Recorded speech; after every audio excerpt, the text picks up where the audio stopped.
Quick note before the food. This is general kitchen information, not medical advice. So talk with your doctor or prescriber before you change how you eat, and never adjust your medication based on a cooking video. Now the promise. Every recipe here is built to land somewhere between 25 and 40 grams of protein in a small, easy-to-finish portion, which is the exact range that matters when your appetite has gone quiet on a GLP-1. Stack 3 of these across your day, plus one of the snack-sized ones, and you can reach the 80 to 120 grams of daily protein that the muscle research points to, even on a day when a full plate feels like too much. And one of these 7 is a rich chocolate mousse that tastes like dessert, but is really a protein bowl in disguise, and it might become the trick that saves your worst appetite days. Here is the single idea holding this whole list together, and it is worth 30 seconds. Medications like semaglutide and tirzepatide work by quieting hunger and slowing how fast your stomach empties, which is wonderful for losing fat, but when you simply eat much less, your body can start pulling from muscle as well as fat. Research suggests a meaningful share of the weight some people lose can come from lean tissue rather than fat, and muscle is what keeps you strong, steady, and burning energy. The fix is not complicated. It is protein, spread across the day rather than piled into one meal, because your muscles respond best to a decent dose at breakfast, lunch, and dinner instead of almost nothing until evening. That steady rhythm of protein is the quiet thread running through every recipe here. These are not giant bodybuilder plates. They are small, gentle, protein-first meals designed for a smaller appetite. Let us start with the one that goes down easiest even on a rough morning. That first meal is a cold Greek yogurt protein bowl, and it earns the opening spot because cold, smooth food is often the kindest thing to a queasy stomach. Start with 1 cup of plain, non-fat Greek yogurt, which on its own carries around 20 grams of high-quality protein, the kind rich in the amino acids your muscles actually use to rebuild.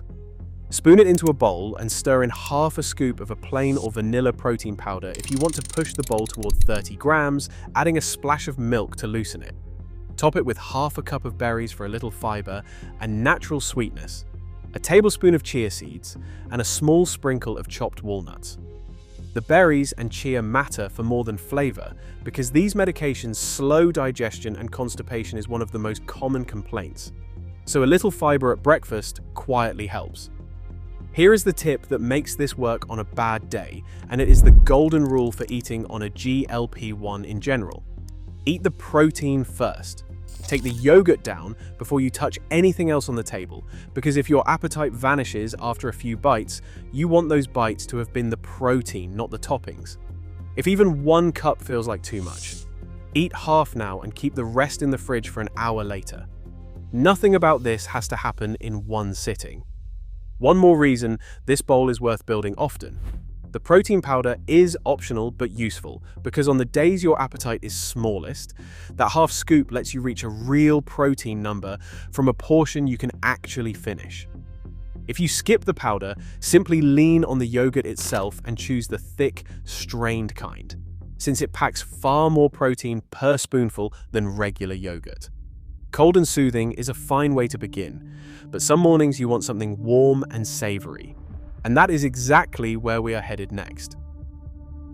That warm option is a soft cottage cheese and egg scramble, and it might be the highest protein breakfast on this whole list for the smallest effort.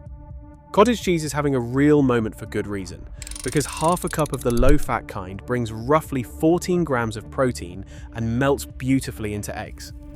Crack 2 eggs into a bowl, add 1/3 of a cup of low-fat cottage cheese, a pinch of salt and pepper, and whisk them together until they are well blended. Melt a small pat of butter or a little olive oil in a non-stick pan over medium-low heat. Pour in the eggs and stir them slowly and gently as they set, pulling them off the heat while they are still soft and just a touch glossy. Cottage cheese keeps the curds creamy and adds a savory tang, and the two together land you near 27 grams of protein in a portion small enough to actually finish. Fold in a spoonful of chopped chives or a little grated cheese at the end. The mistake to avoid here is high heat, because these medications already leave many people sensitive to heavy, greasy, or rubbery food, and eggs cooked hard and fast turn tough and sit heavy. Low and slow keeps them tender and easy on the stomach. Serve it as is, or with a single slice of whole grain toast if you have room. If plain cottage cheese is not your thing, blending it into the raw eggs before cooking hides the curds completely, leaving you with a scramble that is simply extra creamy and rich, with no tang to notice. You can also cook this same mixture in a muffin tin at 350 degrees for about 20 minutes to make little egg cups, which keep in the fridge all week and reheat in seconds, turning your softest, highest protein breakfast into something you can grab on the way out. Both of those breakfasts assume you can face solid food, but there will be days you cannot, so the next recipe is the one to keep in your back pocket for exactly those mornings. That backup is a blended protein smoothie, and it is your best friend on the days nausea makes chewing feel impossible. When solid food is off the table, liquid protein still counts, and you can sip it slowly over half an hour instead of forcing a meal. Into a blender, put 1 cup of milk or a plant milk, 1 scoop of whey or a soy or pea protein powder for a clean 25 to 30 grams, half a frozen banana, a tablespoon of nut butter, and a handful of ice. Blend until it is completely smooth and drinkable. The frozen banana gives it body and a little potassium, the nut butter adds staying power, and the cold, smooth texture tends to feel far safer than anything you have to chew. A tiny pinch of salt, oddly enough, can settle a queasy stomach and round out the flavor. The honest note here is that a smoothie should be a tool, not your whole diet, because whole foods like eggs, fish, and yogurt bring nutrients and fullness a shake cannot match. Lean on the smoothie when you need it and return to real food when you can. Keep a pre-made shake in the fridge too, for the days you cannot even face the blender. One thing worth watching: keep the added sugar low, because many bottled smoothies and flavored powders hide a surprising amount of it, and sugar-heavy drinks can worsen the very nausea you are trying to avoid. A plain or lightly sweetened protein powder blended with real fruit gives you all the sweetness you need. Liquids carry you through the hard mornings, but when your appetite returns and you want a proper savory meal, the next one is gentle enough to welcome it back. That gentle meal is baked cod with lemon and herbs, and white fish is one of the easiest proteins your stomach will ever handle. A 5-ounce fillet of cod delivers close to 30 grams of lean protein with almost no fat, which matters more than usual here, because fat slows stomach emptying even further and is a common trigger for the nausea and reflux these medications can bring. Set the fillet in a small baking dish, drizzle it with a little olive oil, squeeze half a lemon over the top, and season it with salt, pepper, a pinch of garlic powder, and a scatter of fresh dill or parsley. Bake it at 400 degrees for about 12 to 15 minutes until the fish turns opaque and flakes easily with a fork. That is the whole method, and it is nearly impossible to get wrong. Serve it with a small mound of steamed vegetables or a few forkfuls of rice, keeping the portion modest. The tip that saves fish for people who think they dislike it is simple: do not overcook it, because cod goes from tender to dry and chalky in the space of a couple of minutes, and pulling it the moment it flakes keeps it moist. One important flag: if you have kidney disease or have been told to watch your protein, the higher protein targets in this video are not automatically for you. So ask your doctor or a kidney dietitian what your personal number should be, because for some people the right amount of protein is lower, not higher, and that is a conversation only your own care team can have with you. Fish also happens to be one of the fastest proteins to cook, so it is a good friend on evenings when standing over a stove sounds exhausting, since it needs only a few minutes and almost no attention. After something light and flaky, the next recipe is a warm, hearty bowl you can cook once and eat all week. That make-ahead hero is a slow cooker turkey and white bean chili, and it is the recipe that rescues you on the days you have no energy to cook. Lean ground turkey and white beans together stack protein from 2 directions, and the soft, simmered texture is gentle and easy to eat in the small portions a GLP-1 appetite prefers. Brown 1 pound of lean ground turkey in a pan, then tip it into your slow cooker with 2 cans of white beans that you have drained and rinsed, 1 can of no salt added diced tomatoes, 1 chopped onion, 1 chopped bell pepper, 2 cloves of minced garlic, 1 tablespoon of cumin, 1 teaspoon of smoked paprika, and 2 cups of low-sodium broth. Stir it, set it on low, and let it go for 6 hours.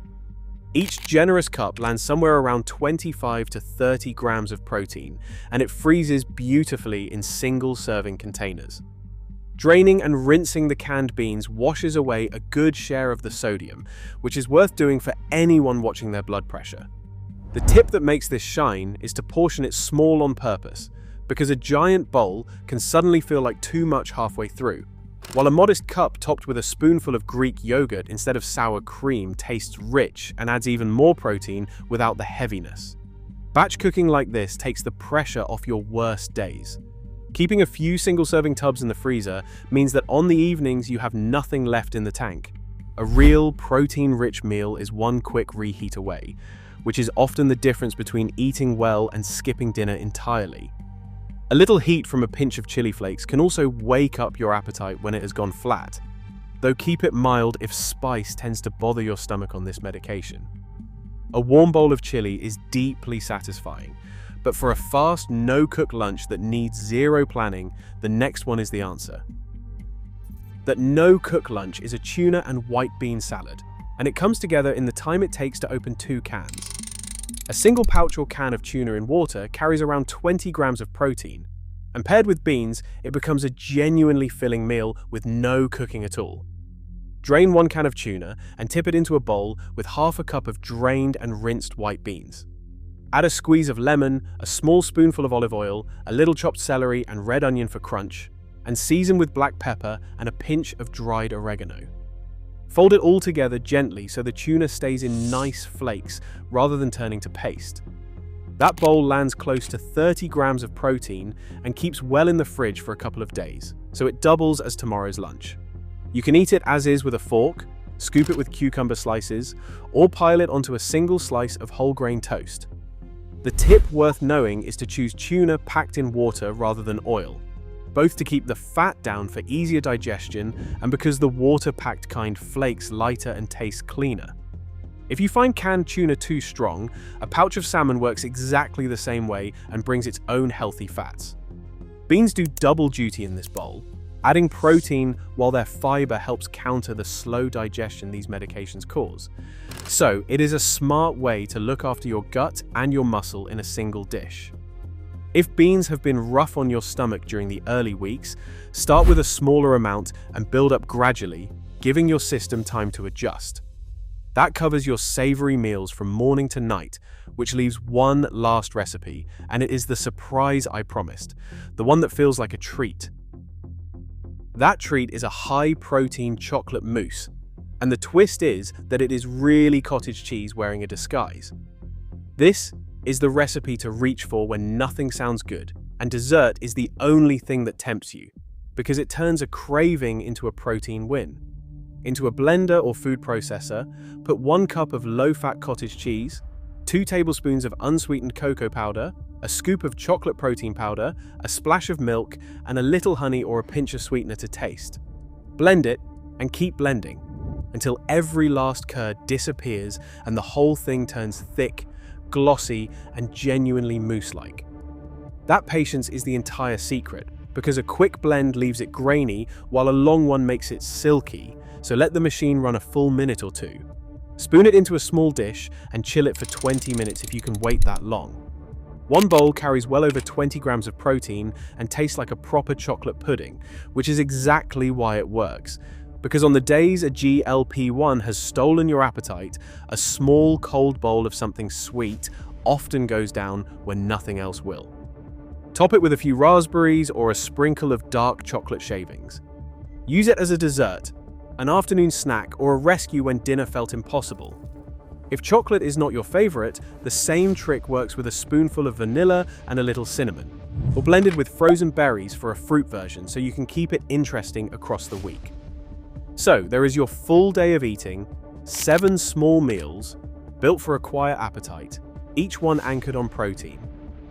Come back to the one idea that ties them together. This was never about eating enormous amounts or copying a bodybuilder's plate. It is about steady, high-quality protein spread across your day, breakfast, lunch, and dinner, so that as the weight comes off, you hold on to the muscle that keeps you strong. That is the honest reason these meals are built the way they are. So, here is your one small step for the week.